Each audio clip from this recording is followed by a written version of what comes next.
بلکہ مجھے جب کوئی ولیمے پہ بلاتا ہے نا تو میں تو کہتا ہوں نہیں جاؤں گا. کہہ رہے ہیں آپ فیملی لے آئیں. میں نے کہا سوچ سمجھ کے بولنا کیا کہہ رہا ہے. فیملی کا مطلب ہماری ڈکشنری میں الحمدللہ کچھ اور ہے. اللہ کا شکر ہے ہم فیملی پلاننگ سے ذرا بھی متاثر نہیں ہوئے. اللہ کا بڑا فضل ہے ہمارے اوپر. میرے کیا اعمال ہیں یار. میں تو 2004 میں 3 میں نے یہ تحریک شروع کی تھی کہ جب میں تو ایک شادی تھی میری, بچے بھی ایک آدھی ہوں گے میرا خیال ہے. اس وقت لوگ کہتے تھے اللہ کا بڑا فضل ہے. میں نے کہا ہم تو جاتے ہیں تو فیملی کا مطلب پتہ ہے, تو پھر ایک دم تھوڑا سا ہلتا ہے نا وہ. پھر میں افراد, اللہ نظر بس سے بچائے, ہماری کیا اوقات ہے. بتاؤ نظر لگنے کا خطرہ 2 بچوں والے کو ہوتا ہے یا زیادہ فیملی والے کو ہوتا ہے؟ تو مطلب نظر اچھی چیزوں کو لگتی ہے بری چیزوں کو. اس کا مطلب زیادہ بچے بڑی فیملی اچھی علامت ہے. یعقوب علیہ السلام نے اپنے جو 11 بیٹے مصر میں بھیجے تو کہا الگ الگ دروازے سے جانا, نظر لگنے کا خطرہ ہے.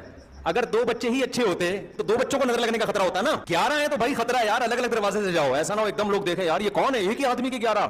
تو اس کا مطلب یہ نعمت ہے نا. دیکھو بچہ جب تک پیدا نہیں ہوتا تو ٹینشن ہوتی ہے کہ بچے ہوگی, اتنے بچے کیسے. جب ہو جاتا ہے تو خدا کی قسم اس سے بڑی نعمت کوئی نعمت لگتی نہیں ہے.